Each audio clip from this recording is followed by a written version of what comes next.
আসসালামু আলাইকুম। ষষ্ঠ শ্রেণীর শিক্ষার্থীরা, আশা করি আল্লাহর রহমতে সবাইকে নিয়ে ভালো আছো। তোমরা আমরা গত ক্লাসে অধ্যায় 12 পৃথিবীর গঠন সম্পর্কে পড়েছিলাম। আজকে আমরা পৃথিবীর অভ্যন্তরীণ গঠন সম্পর্কে পড়ব। পাঠ 7, পৃথিবীর অভ্যন্তরীণ গঠন। পৃথিবীর ভেতরের অংশ 3টি ভাগে বিভক্ত। মানে পৃথিবীর যে ভূপৃষ্ঠের নিচে যে স্তরগুলো রয়েছে, আমরা সেই স্তরগুলো কিন্তু দেখতে পাচ্ছি না। তো বিজ্ঞানীরা গবেষণা করে বের করেছেন যে পৃথিবীর অভ্যন্তর ভাগটা তিনটি ভাগে বিভক্ত। আচ্ছা, পৃথিবী পৃষ্ঠের নিচে মানে একদম ভূপৃষ্ঠের নিচে পৃথিবীর অভ্যন্তরকে ঘিরে যে শক্ত স্তর রয়েছে তা হচ্ছে শিলামণ্ডল। তোমরা এই যে ছবিতে দেখো, এই যে শক্ত স্তরটা, এটাকে বলা হচ্ছে শিলামণ্ডল। শিলামণ্ডল পৃথিবী পৃষ্ঠ থেকে প্রায় 100 কিলোমিটার নিচ পর্যন্ত বিস্তৃত থাকতে পারে। এটার এই যে এখান থেকে এতটুকু ধারণা করা হচ্ছে এটা হচ্ছে 100 কিলোমিটার। শিলামণ্ডলের নিচে রয়েছে গুরুমণ্ডল, এই যে গুরুমণ্ডল, আর সবশেষে পৃথিবী কেন্দ্রের চারদিকে কেন্দ্রমণ্ডল। এই যে একদম অভ্যন্তর ভাগটা হচ্ছে কেন্দ্রমণ্ডল। ধারণা করা হয় যে পৃথিবী সৃষ্টির পর বাইরের অংশ অর্থাৎ ভূপৃষ্ঠ থেকে তাপ চলে যাওয়ায় ভূপৃষ্ঠ ঠান্ডা হয়েছে, কিন্তু কেন্দ্রের দিক থেকে তাপ বেরিয়ে আসতে পারেনি। তাই কেন্দ্রমণ্ডল ও গুরুমণ্ডল বেশ উত্তপ্ত।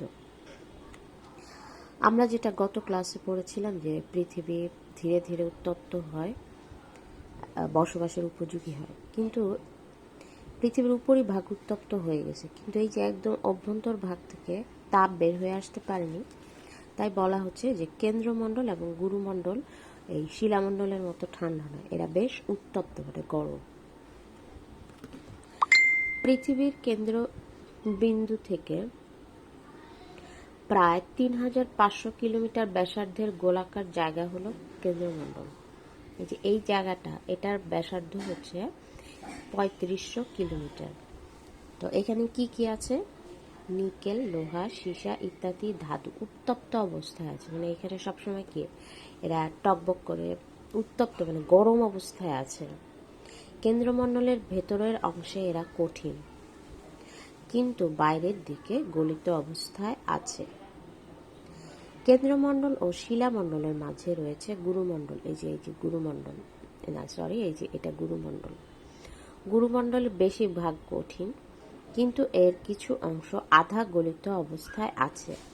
বিজ্ঞানীরা ধারণা করেন আগ্নেয়গিরির উদগীরণে এই অংশটি থেকে গলিত লাভা বের হয়ে আসে। এই যে আগ্নেয়গিরির অগ্ন্যুৎপাতের ফলে যে লাভা বের হয়ে আসে, এটার অবস্থান বিজ্ঞানীরা ধারণা করেন গুরুমণ্ডলে অবস্থিত। পৃথিবী পৃষ্ঠ থেকে নিচে বেশি দূর পর্যন্ত যাওয়া যায় না, তবে বিজ্ঞানীরা বিভিন্নভাবে পৃথিবীর অভ্যন্তর সম্পর্কে জানতে পেরেছেন। তোমরা বড় হয়ে কেন্দ্রমণ্ডল ও গুরুমণ্ডল সম্পর্কে আরও জানবে। তোমরা এই শ্রেণীতে কিছুটা জানবে শিলামণ্ডল সম্পর্কে। আচ্ছা, আমরা আগেই বলেছিলাম যে পৃথিবীর এত অভ্যন্তরে কোনো যন্ত্র, বিজ্ঞানীদের কোনো যন্ত্র যেতে পারেনি, তবে যতটুকু গিয়েছে তারা এটা সম্পর্কে ধারণা দিয়েছে যে এখানে গুরুমণ্ডলে লাভা আছে, কেন্দ্রমণ্ডলে কি আছে, যে নিকেল, সীসা, এগুলা কেউ বাইরের দিকে কঠিন আর ভেতরের দিকে গলিত অবস্থায় আছে। আচ্ছা, এবারে আসো পার্ট 8, প্লেট টেকটনিক ও আগ্নেয়গিরি উদগীরণ ও ভূমিকম্প। মানুষ সবসময় জানতে চেয়েছে কেন ভূমিকম্প হয়, জানতে চেয়েছে কেন আগ্নেয়গিরির উদগীরণ হয়, অর্থাৎ ভূপৃষ্ঠের কোনো কোনো জায়গা দিয়ে ভীষণ উত্তপ্ত তরল ও গ্যাসীয় পদার্থ বেরিয়ে আসে। বিভিন্ন বিজ্ঞানী বিভিন্ন ধর্ম এগুলোকে ব্যাখ্যা করতে চেয়েছে, কিন্তু কোনো ব্যাখ্যাই সেভাবে গ্রহণযোগ্য হয়নি। শেষ পর্যন্ত বিজ্ঞানীরা প্লেট টেকটনিক তত্ত্ব নামে একটি তত্ত্ব নিয়ে আসেন। এই তত্ত্ব দ্বারা ভূমিকম্প ও আগ্নেয়গিরির উদ্গীরণ ব্যাখ্যা করা যায়, তাই এই তত্ত্ব সকলের কাছে বেশ গ্রহণযোগ্য হয়েছে।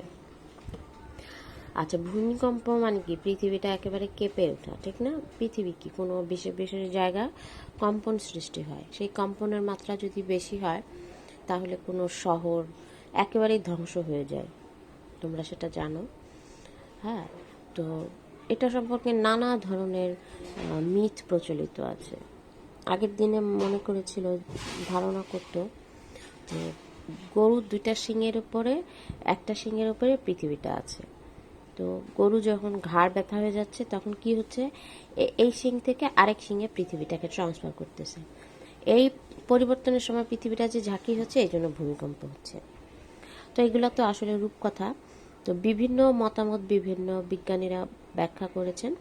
তো সম্প্রতি যে প্লেট টেকটনিক তত্ত্বটা হচ্ছে সবচেয়ে গ্রহণযোগ্য একটা ব্যাখ্যা। তো আসো আমরা সেই ব্যাখ্যাটা করি। এই তত্ত্বের মূল ধারণা হলো ভূপৃষ্ঠের নিচে পৃথিবীর শিলামণ্ডল কতগুলো অংশ বা খণ্ডে বিভক্ত, এগুলাকে প্লেট বলা হয়। এই যে টাইলসে যে আমাদের ঘরের টাইলস দেখবা, প্লেট মানে অনেকগুলা খণ্ড খণ্ড মিলে টাইলসগুলা একটা ঘরে সেট করা হয়েছে। তো বিজ্ঞানীরা মনে করতেছে এরকম প্লেট নিয়ে পৃথিবীর ভূপৃষ্ঠ গঠিত। এই প্লেটগুলো গুরুমণ্ডলের আংশিক তরল অংশের উপরে ভাসমান অবস্থায় আছে। এই প্লেটগুলো প্রতি বছর কয়েক সেন্টিমিটার কোনো একদিকে সরে যায়। প্লেটগুলো কখনো একটি থেকে আরেকটি দূরে সরে যায়, আবার কখনো কখনো একে অন্যের দিকে আসে। কখনো কখনো প্লেটগুলো বছরে কয়েক মিলিমিটার উপরে উঠে বা নিচে নামে। এই প্লেটের সাথে আরেকটি প্লেটগুলো যেখানে মেশে সেখানেই বেশি ভূমিকম্প এবং আগ্নেয়গিরি উদ্গীরণের ঘটনাগুলো ঘটে। প্লেটগুলোর সংযোগ স্থলে উঁচু পর্বত থাকলে ভূমিকম্প এবং আগ্নেয়গিরির উদ্গীরণের ঘটনা আরো বাড়ে। আচ্ছা মেয়েরা, বুঝতে পারছো যে প্লেটগুলো কি করছে? লড়াচড়া করতেছে, একটা একটা থেকে দূরে সরে যাচ্ছে অথবা একটা আরেকটা কাছে আসতেছে। তো কাছে আসার ফলে যে সংঘর্ষটা হচ্ছে তার ফলেই কিন্তু ভূমিকম্প এবং আগ্নেয়গিরির অগ্নুৎপাতের ঘটনাগুলো ঘটছে। ধারণা করা হয় প্লেটগুলো একটি আরেকটির সাথে ঘষা বা ধাক্কা খেলে সেখানে প্রচুর তাপ সৃষ্টি হয়। তাপে অভ্যন্তরস্থ পদার্থ গলে যায়। এই গলিত পদার্থ চাপের ফলে নিচ থেকে ভূপৃষ্ঠ ভেদ করে বেরিয়ে আসে। একে আগ্নেয়গিরি উদ্গীরণ বলে। বেরিয়ে আসা গলিত পদার্থ ম্যাগমা নামে পরিচিত। আচ্ছা, কি বলা হয়েছে যে প্লেটগুলো যখন একটা আরেকটার সাথে ধাক্কা খায় বা ঘষা খায় তখন সেখানে প্রচুর তাপ উৎপন্ন হয়। এই তাপের ফলে কি হয়, পৃথিবীর অভ্যন্তরে যে পদার্থগুলো আছে সেগুলা গলে যায়। এই গলাটা কি হয়, একদম এই পাহাড়ের এদিক থেকে একদম এই জ্বালামুখ দিয়ে, আগ্নেয়গিরির মুখকে বলা হয় জ্বালামুখ, এখান দিয়ে তরল পদার্থ, এই যে ম্যাগমা নামে পরিচিত, এই পদার্থগুলো যেগুলো তরল হয়ে গেছে এগুলো পাহাড়ের গা বেয়ে বেয়ে বের হয়ে আসে। এই পাহাড়ের পাদদেশে যদি কোনো লোকালয় বা শহর অবস্থিত থাকে তাহলে কি হয়, এই লাভা যে সেই শহরকে একেবারে মাটির নিচে নিয়ে যায়, পুরা লাভার নিচে শহরটা ঢেকে যায়। 1800 কত সালে আমার ঠিক খেয়াল আসতেছে না, ইতালির দুইটা নগরী পম্পেই আর আরেকটা যেন কি নগরী, এই দুইটা নগরী পুরা ভূমিকম্পের লাভার নিচে একদম চলে গিয়েছিল। তো অত আগে তখন মানুষের এমন কোনো যন্ত্র ছিল না যে তারা আগ্নেয়গিরির অগ্নুৎপাতটা আগেই অনুমান করতে পারবে ঘূর্ণিঝড়ের মতো, তাই তারা নিরাপদ স্থানে যেতে পারেনি, ফলে একেবারে মানুষ সহ শহরটা একেবারে লাভার নিচে চলে গিয়েছিল। তো আমরা কিন্তু এখন উন্নত প্রযুক্তির ফলে কখন ঘূর্ণিঝড় হবে, কখন ঝড় হবে, সুনামি, এগুলো মানুষ করতে পারে, আগে আভাস পায় এবং মানুষদেরকে প্রাণীদেরকে নিরাপদ আবাসস্থলে নিয়ে যায়, যার ফলে সম্পদ প্রাণের ক্ষয়ক্ষতি কম হয়। তো তখন কিন্তু এগুলো ছিল না, ফলে মানুষ এভাবে প্রাকৃতিক দুর্যোগের সম্মুখীন হয়ে অনেক প্রাণহানি ঘটেছে। তবে হ্যাঁ, ভূমিকম্প নির্ণায়ক যন্ত্র এখনো আবিষ্কৃত হয়নি, যার ফলে মাঝে মাঝে আমরা দেখতে পারি যে বড় বড় ভূমিকম্পের বিশাল বিশাল সব শহর মানুষ ধ্বংস হয়ে যাচ্ছে। এটা এখনো আবিষ্কৃত হয়নি, কখন এই প্লেটগুলো ধাক্কা লাগবে এইরকম ধরনের বিজ্ঞানীরা আবিষ্কার করতে পারেনি। তবে হ্যাঁ, প্রতিনিয়ত তারা আবিষ্কারের চেষ্টা চালিয়ে যাচ্ছে। একইভাবে প্লেটগুলো একটি অন্যটির সাথে ধাক্কা খেলে পৃথিবী কেঁপে ওঠে, একেই ভূমিকম্প বলে।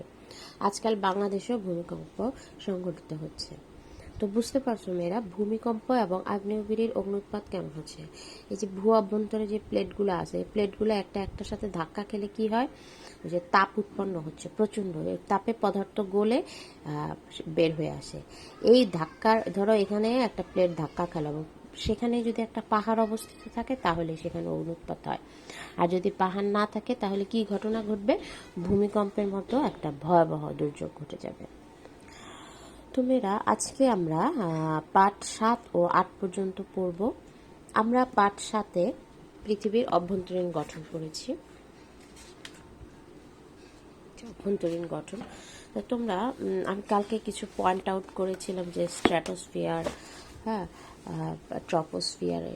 তো তোমরা কি করবা, শিলামণ্ডলে কি কি পাওয়া যায়, কতটুকু কিলোমিটার পর্যন্ত বিস্তৃত, গুরুমণ্ডলে কি আছে, কেন্দ্রমণ্ডলে কি আছে, হ্যাঁ, এরকম সুন্দর পয়েন্ট আউট করে নোট করে ফেলবা। আর পার্ট 8 থেকে তোমরা 2টা প্রশ্ন করতে পারো।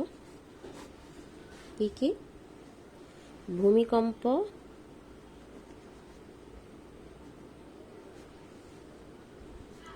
কেন হয়,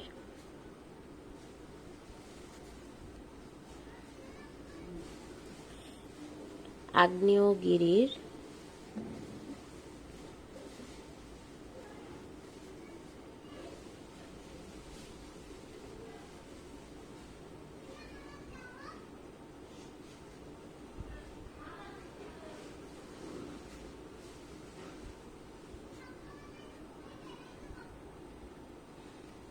তো তোমরা পৃথিবীর অভ্যন্তরীণ গঠনে এগুলো পয়েন্ট আউট করবে। আর এই 2টা প্রশ্ন, ভূমিকম্প কেন হয়, আগ্নেয়গিরির অগ্নুৎপাত কেন হয়, ঠিক আছে, এই প্রশ্নগুলো অবশ্যই শিখে ফেলবে। আর এই চিত্রটাও সাথে সাথে অবশ্যই শিখে ফেলবে।